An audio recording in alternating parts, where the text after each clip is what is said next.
Welcome to episode 12 of Love and Law.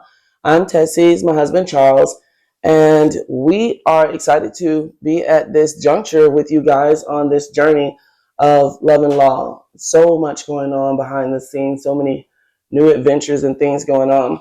So a lot to talk about, a lot to do, a lot to process. Of course, as you know, we are in episode 3 of a 4-part series where we talk about the process of going from survival mode to managing, getting things under control, transitioning into thriving, and once you have put yourself in a place for success, 4th episode would then be about sharing.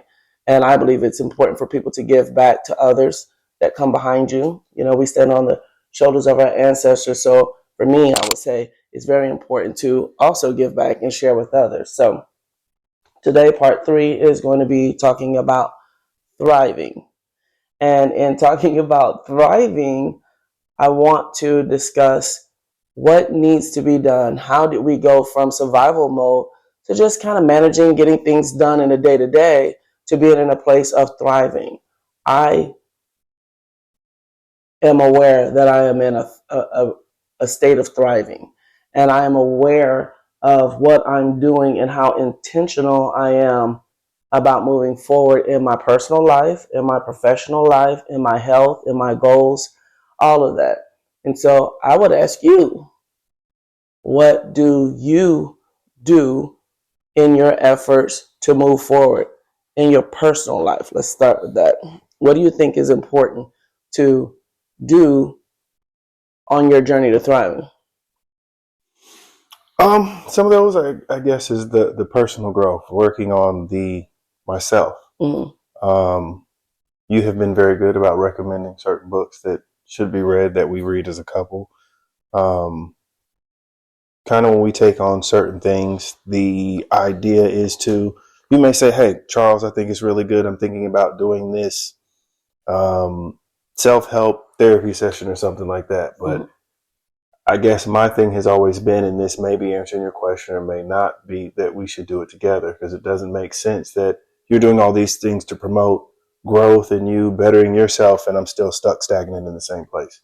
So, I mean, more of it has been with your recommendation of I'm trying to do this, and all right, I'm going to do it too. I say this all the time. It's interesting you say this, but I have 10 tons of ambition, 10 tons of projects and goals and projects and just things that I want to do. And sometimes I feel like I'm pulling you with me on this adventure, because I don't think that you necessarily care, like the podcast, for instance.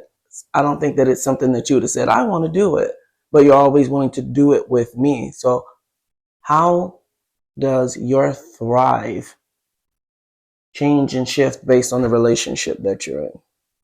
Which is kind of what you just spoke on. I mean, regardless of whatever situation I'm in, whether it's personal life, it's the current position that I may be working at, I want to be better than I was the year prior. Mm-hmm. So whatever things that may come up or are conversated or talked about, I feel like it's something that's going to better my overall position, wherever that may be, then I'm going to try it. So if you're saying from one circumstance or one relationship to another, I always want to be moving forward, whatever and however that looks. If your goals, let's say career goals, if your career goals were different from mine, do you think that you would be able to thrive at the same pace? I mean, if all those career goals center around our family, yeah. I mean, we can have different goals, but if the foundation of it is the betterment of our family, I think we'll be fine. Mm-hmm. I think with all the 10 million things that I want to do, I'm sure that I would get there without you doing it with me, but having you do it with me supports everything that I'm trying to do. Like it's easier for me to do it with you, to have a partner and a friend along the journey with me. We fight like cats and dogs, make no mistake about it, and you know that. But I think it makes it easier. Mm-hmm. But I do think you can do it separately. You don't have to work together to thrive. But I think that support of your spouse is priceless. It is, but at least in my position, sometimes the communication is something that we're always working on, and sometimes just living in it and being involved in it makes it easier to understand from your standpoint of where you're coming from, opposed to you having to explain, well, I had this happen today at work, or I had this going on, or the other person doesn't understand what your work day looks like. So then when you have those stressful moments or those times where you're really anxious, okay, I can relate or understand where you're coming from a whole lot easier than I have this career path, you have this career path, and when you get home, everybody's trying to give their day dump, and one person feel like their day might be more important than the other one. So now you guys are fighting for, well, my day was worse. No, it just helps, at least from my standpoint, being in the same space, same area. So it makes it easier for these things to manage and thrive. And when we come up with, this is how we want to give back, we're on the same page because we've been doing similar things. I think that's especially true because we own and operate two businesses. I think if I was still employed by someone else and you were too, if only one of us was an entrepreneur, I think it would be very difficult to achieve what we achieve individually and keep a marriage intact. Because like you said, it is a lot easier understanding the ebbs and flows when we are experiencing those things together. But the mindset piece of it far exceeds anything else that I think you have to do in order to thrive. The books that you're talking about, and you already know, I'm definitely more of a audio book than a hard copy. Although I have started buying the hard copies. I'm not there yet. So, but some of it is because when I reread it for the third and fourth time, I want to highlight it, and I listen to the books 2 and 3 times. But having a hard copy, I can make notes and highlight, and I think it'll be a cool thing when our children get to the place that they want to read the books their fathers read, read the books your mother's read, and understand my thoughts and my notes about whatever, and have that in there. So I make those notes for myself, but also for the kids to see later on if they. Yeah, I'm not going to make any notes, and reading a book is different. But there was a idea that was introduced to me that I may implement at some point in time of listening to the audio book while I still have the paper book in my hand and going through it, and you get a different interpretation doing it that way. It allows you to focus a little bit different. So I'm gonna give that a shot. But right now, no, audio book, 100% all the way. What's your favorite mindset book?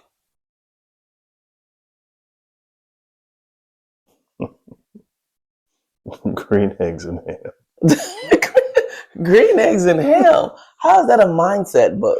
Oh, you gotta have your mind open to try new things. That's good. That's interesting. I would say on a serious side, you know, I love Dr. Seuss, but the mindset books that I have read, the classic Napoleon Hill, Think and Grow Rich, is really good. Classic, like The Power of Ted by Emerson is a second one. Outwitting the Devil, which most people haven't heard of, is phenomenal. And that book was written very shortly after Think and Grow Rich, but he just decided to publish it years and years later because they thought it to be controversial. And The Secret, they have a movie about The Secret. So every year I start my year off with Think and Grow Rich. I started off with The Power of Ted, which talks about how you interpret information, same information. You have so little control over most of what happens in your life, but how you process the information, how you think about it. They start to all have the same concepts and blend together. Mm-hmm. And I guess thinking of them, probably The Power of Ted and The Secret would be more of my two. The other ones, yeah, they were interesting reads and I got something out of them, but I think The Power of Ted and The Secret, I don't know which one I read first, but they kind of had aha moments after I read them. I had to read one, and then the other, and then it brought some things together full circle. So it'd be more a concept of those two. The other ones were, okay, that's something to think about. I think all of those, with whatever resonates with you, both of those books and most of those books that focus on teaching you, and it sounds so crazy to say, but it teaches you how to think about what you're thinking about, how to process information, how to keep the simple things simple, set strategic goals for what you want, and have a vision for it. And so you're making very intentional strategic goals. Like, none of our success, none of our ability to thrive is by happenstance. It is absolutely by design, and it's intentional. But people think that that's all like paper and planning and so on and so forth. You know as well as I know, getting your mind right for your success is super important. Visualizing, affirmations, prayer, meditation, and attracting what you want. One of the things that I saw recently that was a true aha moment is like, you don't grow up and become successful. You have to grow up and be successful to attract success, or something along those lines. And I'm not even saying it correctly because it was so simple, but the thought behind it was that you have to be a good person and be focused and intentional, and you will attract success instead of you chasing success to be successful. Focus on being a great person and being intentional, and you will attract success. Oh, but what was that? The law of attraction, that was in one of those. The secret. The law of attraction, the laws of polarity, all of those laws are talked about in The Secret. The same way the law of gravity says the pin's going to drop when you let it go, whether you understand it or not. The law of polarity, a lot of people are just like, woo woo. Scientific laws that are not mushy, but it truly, there's laws to it that affect the outcome of things. And when you're aware of what you think about and how that attracts things to you, you will think about things differently. And that's what I love about The Secret, and trying to remind myself to be conscious of what I'm focusing my time on. Because what you focus on is what you become. And so if you want to focus on negative things, you'll be a negative person. If you want to focus on, I don't have any food, instead of focusing on how will I get food, you'll just sit there and complain about not having food. But if the focus is, I need to go get food, then you'll get up and make an effort to go get it. So again, focusing on positive things, being grateful above everything. When you wake up and be grateful. If I ask you to say 5 things that you're grateful for, people start with their house and their car and the roof over their head. The smallest things, the ability to even talk right now. There are people who are ill, who can't talk, or have injury somewhere in their body that you can't talk. The ability to have sight, the fact that you can see, the fact that you can hear, the fact that you can walk, the fact that you're cancer free, the fact that there's so many little things that you have to be thankful for. A roof over your head, because there's so many things in your body that you woke up this morning not in a hospital bed or incarcerated. The gratitude for the smallest things, when you're thankful, you will be given more things to be thankful for. So again, part of that thriving is being grateful for the journey and being grateful for where you are, not for the thing that you're trying to race to. I think all of those things are important. And I say that about the gratitude because I think it's very important to acknowledge your wins. When we did that course with David Nagel, The Elite Mind, and he used to have us write down every day something that you were grateful for, some accomplishments you did every day. And the thing that I thought was interesting with him, he used to have you write down every day, what do you forgive yourself for from yesterday? Because holding on to the negativity affects your ability to thrive. Even if it was, I forgive myself for not making that appointment yesterday. Holding on to it and sulking over it doesn't do anything to change it. Just make the appointment. Forgive yourself for not making it. Make an effort to stick to it next time and keep it moving. The biggest thing that I would always be thankful for, the biggest takeaway from the day, was that actually remember to do it. Just getting in the habit of making it a habit. That was big for me. And then even in some of those books, it was just thinking of it differently, where you practice something until you get it right, but truly mastering it is practicing it until you can't get it wrong. So it was just some of those little things that it was like, wow, you practice it? Yeah, I practice a lot of things so I get it right. But to practice it so much that you can't get it wrong, oh, that's a whole different level. Mm-hmm. So just that mindset, and where you're saying mindset, and earlier on, not even realizing that came into play. It was just I hadn't lived long enough to think about it, to know about it, to be able to grasp some of the concepts in the books that you're talking about. Okay, I'm in a place now where I can receive it. What was that your football coach used to say to y'all at Purdue? Was he say, "Get your mind off your mind"? At the time, when you say that to some 17-year-olds, it didn't make sense. And then again, in reading some of these books, it was like, huh. But is that what he said? Get your mind off your mind? That's what he said. But at the time, like I said, we just took it as get your nose off your face. Like, what does that mean? You're speaking something way beyond where we were at. Yeah. And it wasn't until just live in the moment. 20 plus years later, it was like, oh, that's what he was trying to say. I'm sure that was the running joke for years. And it's not till decades later it makes sense what he was trying to say. So what do you think is one of the things that you have that you would consider like a 10x growth moment for you, that I guess is a moment that you can dictate that where you have stuck to something and it propelled you into a situation from managing to thriving?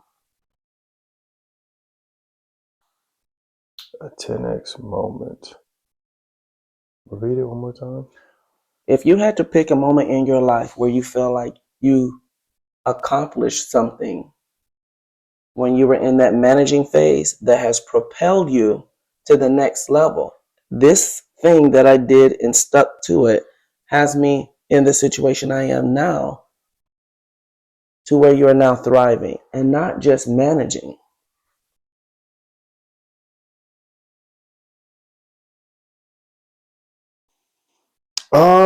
A situation that I stuck to.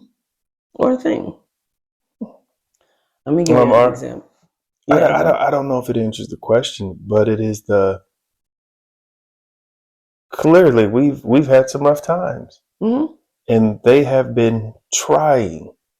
Again, I'm sure you can relate, but deciding to what a friend told us earlier, both of us never wanting to give up at the same time is what has allowed us to get to this point, and making it through those difficult times with you and being like, okay, we made it through this. We're good. To now that we're where we are now, most of the times if we have conflict, it's like that's really not that big a deal, from coming from where we were and the things that we went through to now of, all right, we're trying to figure out where we're gonna option A or option B.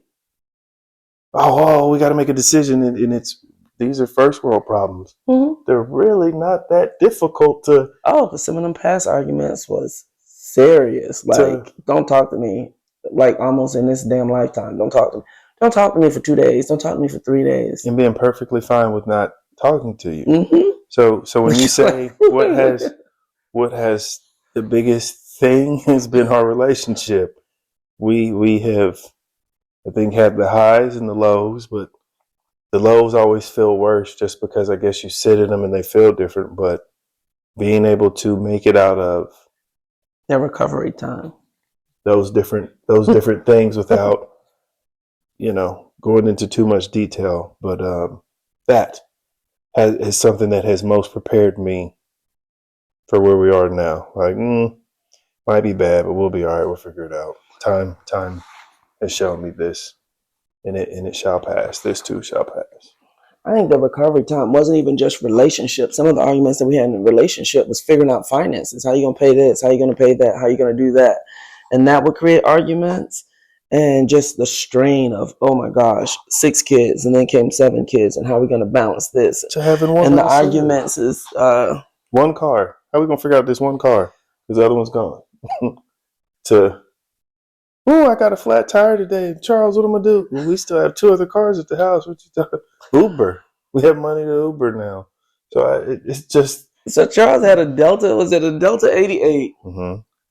And this is one of the times, I don't even know if we had another car. We had the Honda.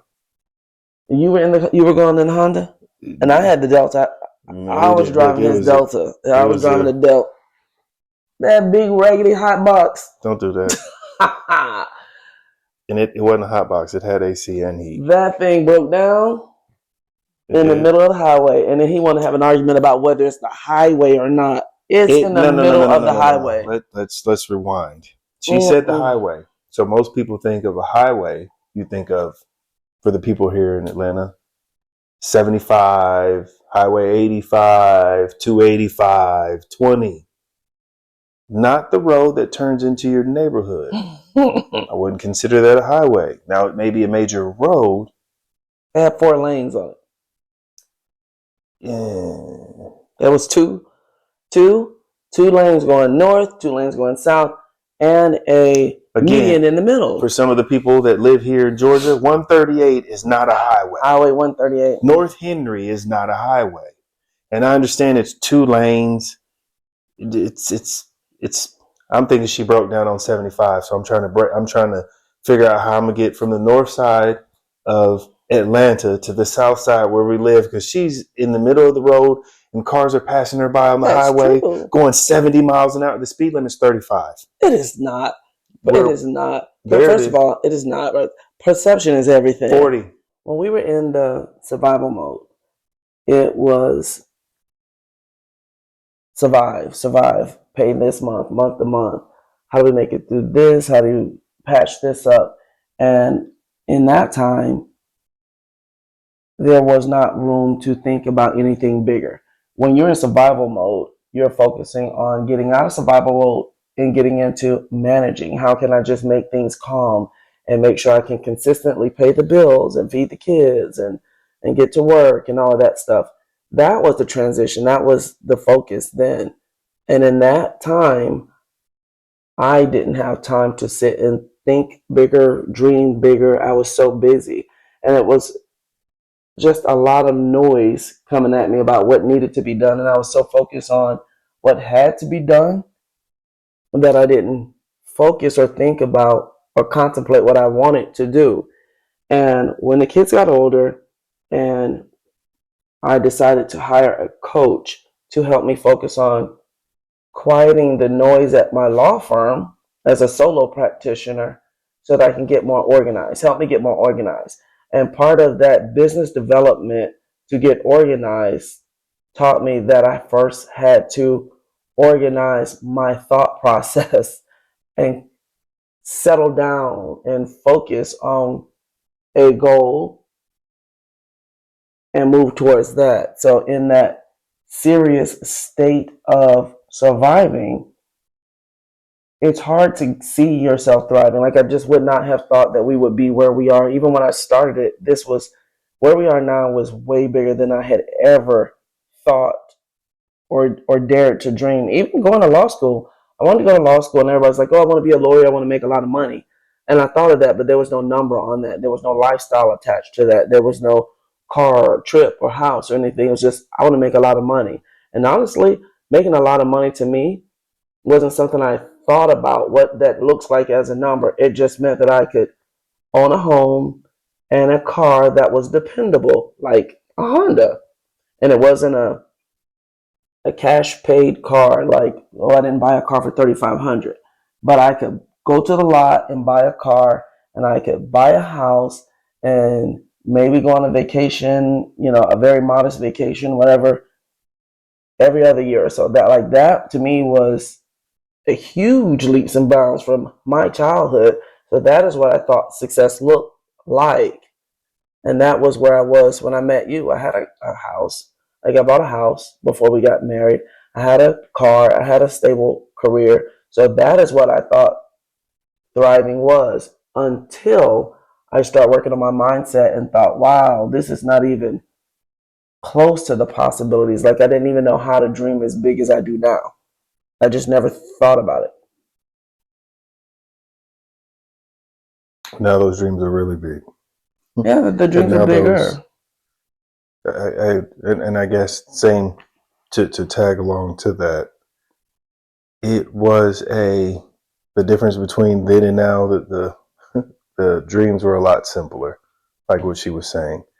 And now it is a way of how to get my money to work for me, how to be more productive, but not just for the sake of being more productive, but how can I be more productive in my finances to allow me to maximize growing these finances, and how can this money work for me? How can I get more, do less, but do it in a way that a smart way, a legal way,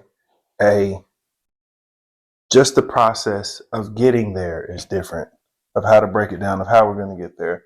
So it like mindset wasn't a part of that process. So just the totality of how you think of things is different now for me. I think it has to be for everybody. That is the main word of the day when you're talking about how to get from survival to management to thriving is mindset. And when you think about it and focus on it, then you can take steps towards it. That being said, what is it, your personal development? Your personal growth must precede your professional growth, because if you don't have your mind together, everything else is 10 times harder. So you have to figure out what you're doing. And it's the last thing I'll say. When we were talking earlier about when we had those arguments, if you have an argument with your spouse or with anybody, or your car got repossessed and your mind is in a frizzy, and then you go to work, and everybody's had those days, you arguing with whoever, spouse, partner, neighbor, whatever.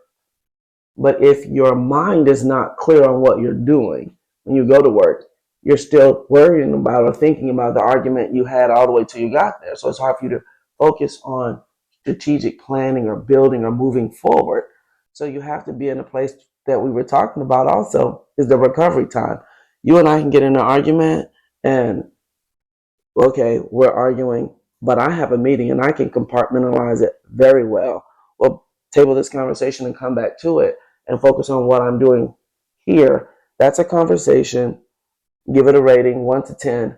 If it's a 10, I might postpone the meeting and deal with that. If not, if it's a 1 or a 2, then it is that. We'll talk about it later, and I'm going to move on and be present in whatever I'm doing. But you have to find a way to either have the argument and recover from it quickly, have the issue, recover from it, problem solve, but fix issues, make decisions quicker, faster, so that you can move forward. Because if not, you're stuck here focusing on things that are not moving you forward. So the recovery time, developing your personal growth so you can then focus on your professional growth. But everybody's thrive is not money-based. But I do want to say that everybody talks about thriving in the sense of money and business. Your idea of thriving might just be developing optimal mental health or optimal physical health or medical health. But whatever it is, I believe the process is still the same. And in the future topic, doing it while working with your spouse is a whole nother episode. Well, the next episode 4 of this series, is sharing and giving back. And so we've talked about surviving to managing to thriving. Part 4 of the 4-part series, we're going to talk about the obligation to give back. It's not an obligation for all, but it is an obligation for us. So giving back, being in a place of paying it forward so that the one that's coming behind you have an easier road or some blueprint of how success can be or what it looks like. Preparing them for what obstacles will come, because they will, and how to move past them. So stay tuned. We look forward to talking to you guys. Hope you're preparing for your Christmas that's coming up. This airs on Thursday, and I think Christmas is what, the following Wednesday? Thursday. It's Thursday. So when you're seeing this on Thursday, we will be 1 week from Christmas, and we're almost done with our shopping. We sitting there looking like Grinch. We're almost done with our shopping, so Merry Christmas, Happy Hanukkah, Happy Kwanzaa, Happy all the holidays that make everybody smile. Enjoy your family.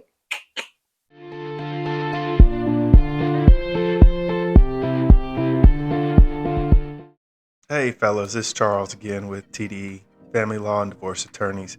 I just wanted to give you a little bit of information, tell you what we're here to do, but I understand that you're probably looking at this because you're going through some type of situation that we can assist you with, whether it's your baby mom, whether it's your soon-to-be ex-wife, whether it may be just a parenting thing that you're going to help another family member with out.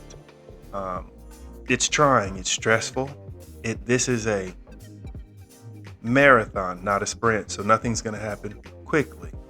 The other thing that I want to point out to you is we're here as a resource. Whether you watch our social media ads, whether you tune into our podcast, you can like and subscribe, but hopefully from watching this, there's going to be more information that you can get. One way that you can get one of those resources is just by calling our office. We have people that are there to answer the phones, and they may be able to point you in the right direction.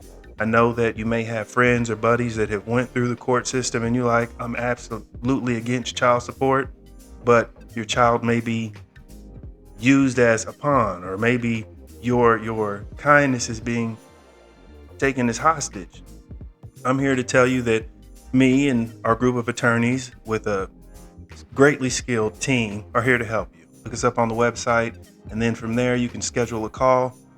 Yes, sometimes these things can be expensive, but anything that you feel is worth it, you always find a way. And if you find your way to our law firm, we are here to help you through.